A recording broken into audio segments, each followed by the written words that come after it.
En el video de los elfos, que pueden visitar en la tarjeta de acá arriba, pudimos conocer el origen que Snorri propuso para el nacimiento de los enanos, el que relata que estas dos razas nacieron de los gusanos de la carne del gigante asesinado Ymir. Lamentablemente, la tradición posterior no le ha hecho justicia a la imagen de estos seres, dándole rasgos que reflejan más sus debilidades que fortalezas. Es así que para esta oportunidad te invito a conocer esta intrigante raza a través del siguiente video que titularemos Los enanos en las mitologías.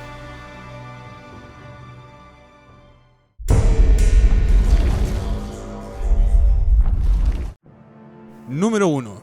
¿Los enanos realmente fueron pequeños?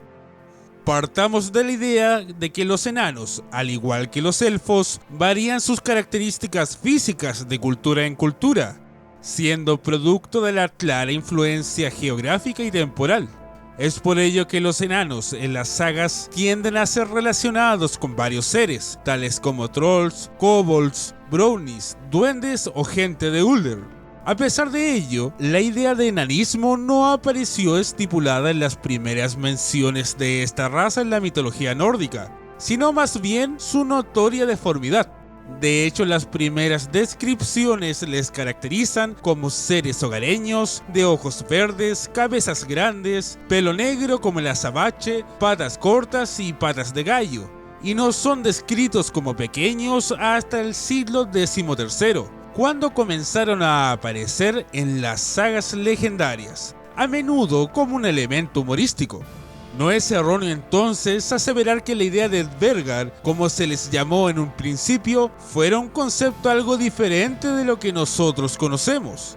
En contraposición, existe la teoría de que la etimología de su nombre, Veras, del protogermánico divergus, que significa algo pequeño, nos hace pensar que la idea de su estatura se encontraba presente en algunas regiones nórdicas.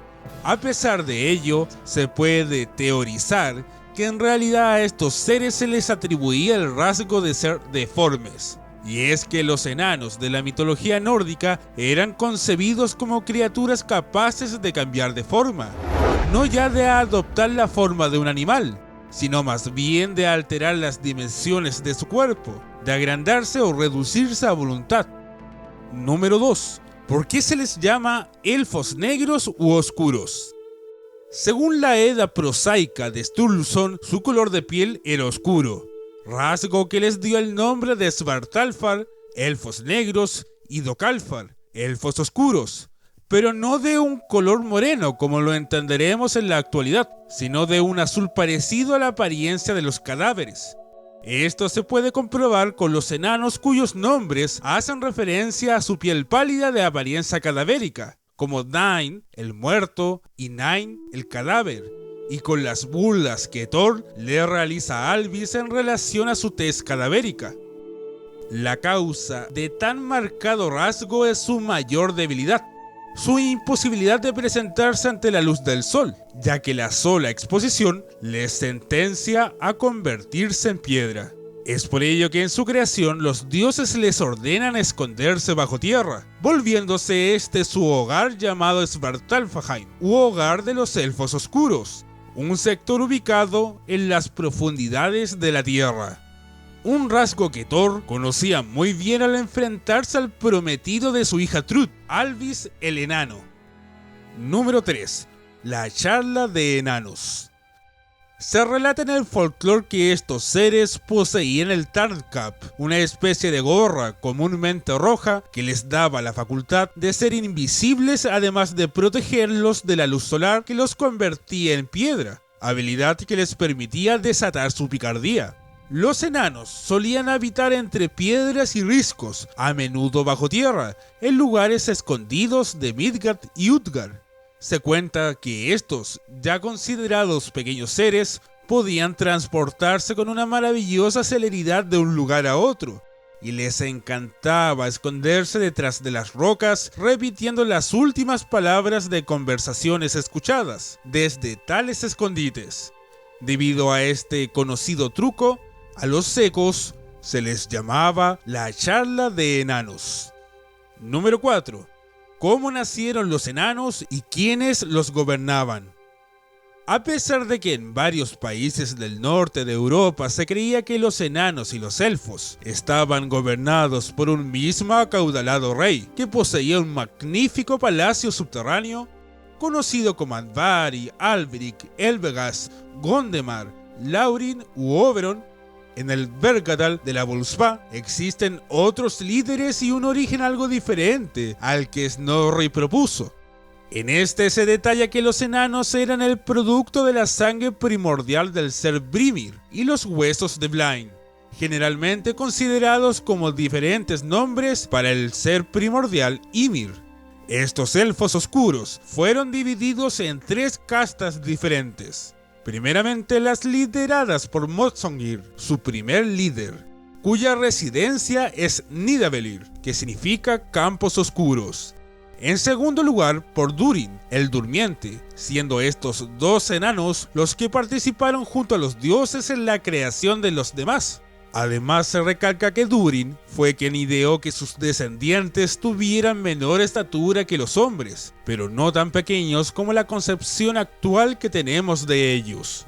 El último líder fue Dvalin, el inconsciente, quien toma una horda de enanos de las montañas para encontrar un nuevo lugar que morar. Además, en el Javamal, uno de los aportes más destacables de este enano es que es quien grabó las runas para los de su raza. Así como también Dain, considerado un enano en la Völuspá o un elfo en el Javamal, se les entregó a los elfos y Odín a los dioses. Un dato no menor es que existen estudios que interpretan que los enanos fueron quienes dieron vida a los humanos en conjunto con los dioses. Mientras que ellos crearon los cuerpos, los dioses les entregaron la conciencia. Número 5. ¿Y existían las enanas? Si se habrán dado cuenta, en un principio todos los enanos eran hombres y nacían de la tierra creados por los dioses y por los mismos enanos. No es sino en un contexto más moderno cuando la participación de las enanas llega a ser más notoria. En las fuentes nórdicas tempranas existen solamente alusiones. Sin embargo, en las sagas legendarias existe la presencia de elfas oscuras, pequeñas y por lo general feas. Por ejemplo, en la saga del siglo XIV, llamada Saga de Fjalar Jones, se encuentra escrita la forma femenina de los enanos del antiguo nórdico, Dirgia. Pero en los pocos ejemplos citados por el folclore de los Grimm de la mitología teutónica, estos mismos personajes se reemplazan con otros seres. Sin embargo, en la balada sueca, Sir Peder y la hija del enano, el papel de seductora sobrenatural es interpretado por la hija de un enano.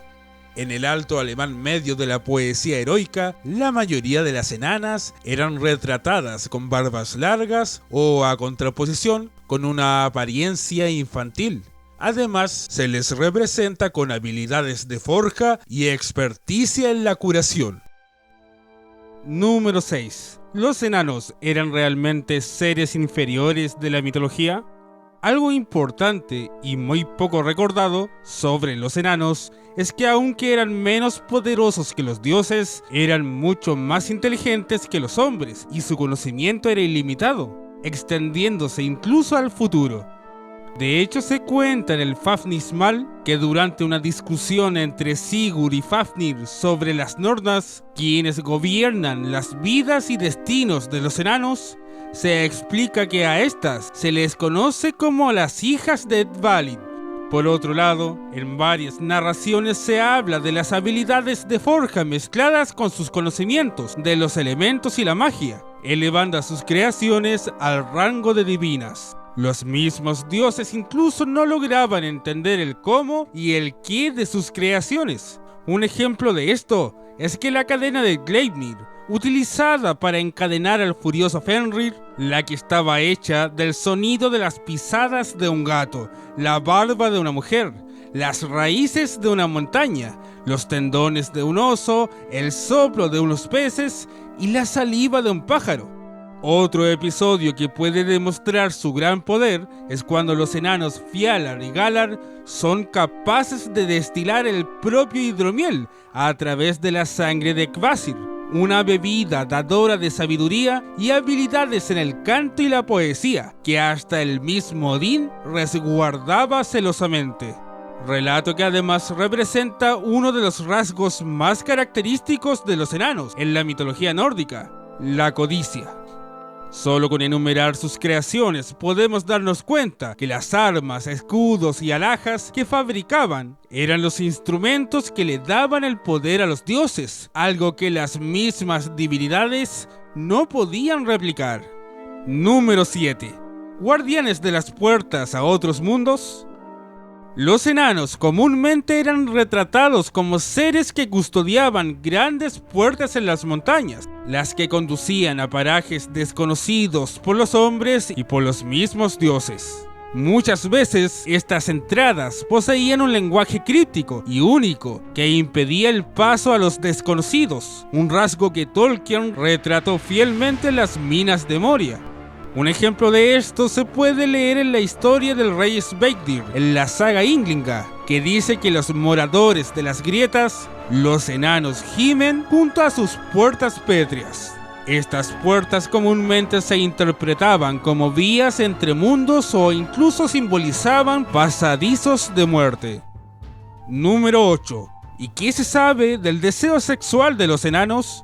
La lascivia de los enanos fue muy utilizada en mitos y relatos épicos. Los enanos masculinos son a menudo descritos como seres que desean a las mujeres humanas, mientras que las enanas hembras buscan poseer el héroe masculino en las leyendas. Por ejemplo, tenemos al famoso mito en el que 4 enanos mantienen relaciones sexuales con la diosa Freya, a cambio del collar Brisingamen.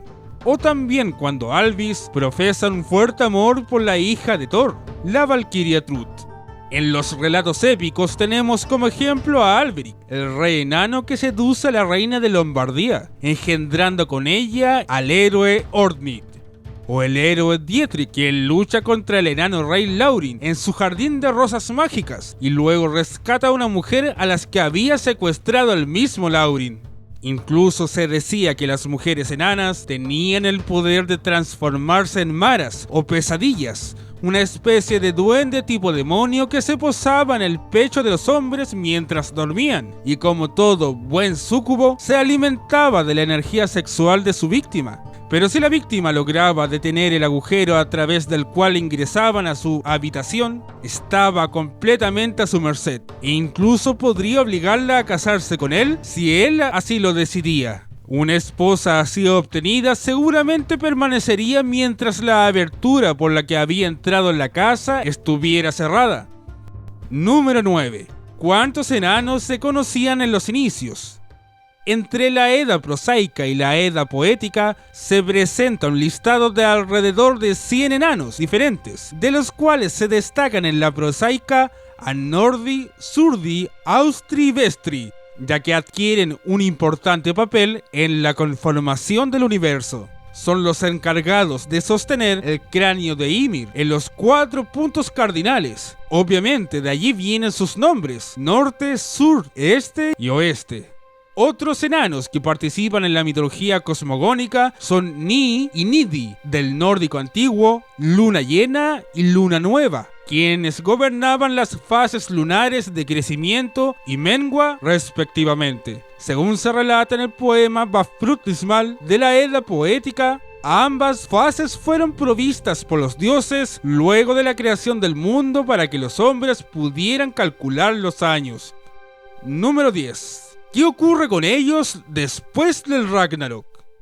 Después de la gran batalla, se decía que los enanos gobernados por Sindri ocuparán un palacio en las montañas de Nida, donde beberán resplandeciente aguamiel. Número 11. ¿Qué ocurrió con ellos cuando decayó la adoración a los dioses antiguos? Los enanos son generalmente representados como seres amables y serviciales. A veces amasaron pan, harina molida, elaboraron cerveza, realizaron innumerables tareas domésticas y cosecharon y trillaron el grano para los granjeros. Sin embargo, si se los maltrata o se los ridiculiza, estas pequeñas criaturas abandonarían la casa y nunca más volverían.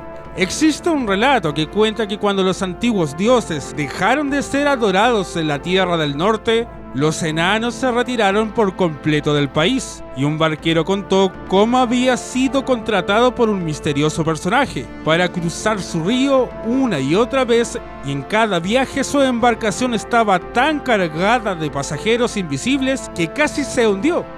Cuando terminó su trabajo nocturno, recibió una rica recompensa, y su empleador le informó que había llevado a los enanos al otro lado del río. Número 12. Los enanos y su relación con la minería.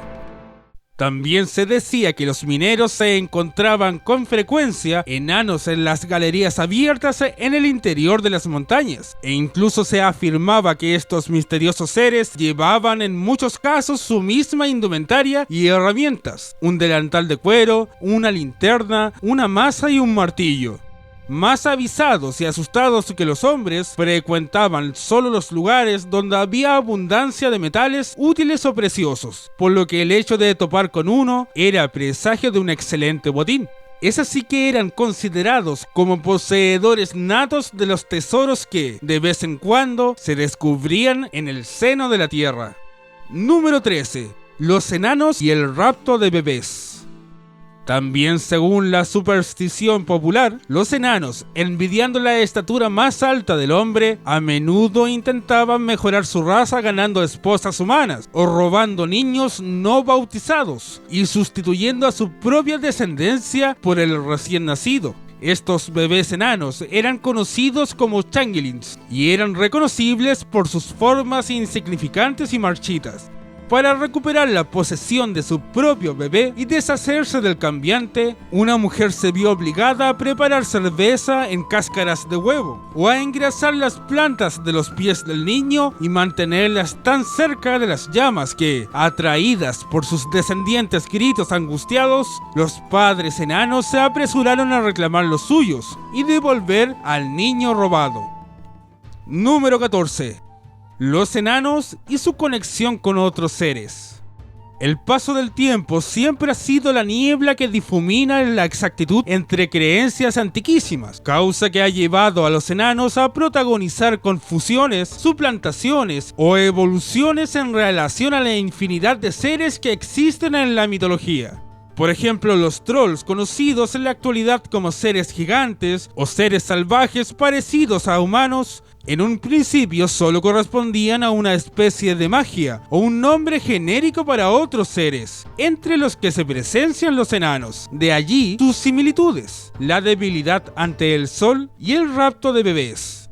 Otro ejemplo se presencia en las características de duendes, de brownies escoceses, de nis escandinavos y sus parientes germanos, los kobolds, quienes, al estar fuertemente relacionados con los elfos de la luz, permitieron el sincretismo con la raza de los enanos.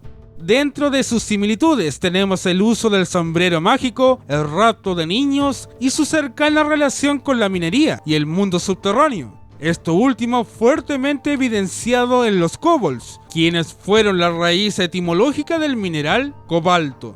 Finalmente, en el folclore escandinavo tardío, otros tipos de espíritus de la naturaleza, los Vaetir, una voz genérica para los diferentes espíritus asociados a la naturaleza, quienes, al igual que los trolls, han adquirido personalidad en la cultura popular contemporánea, manteniendo ciertos rasgos asociados a los enanos.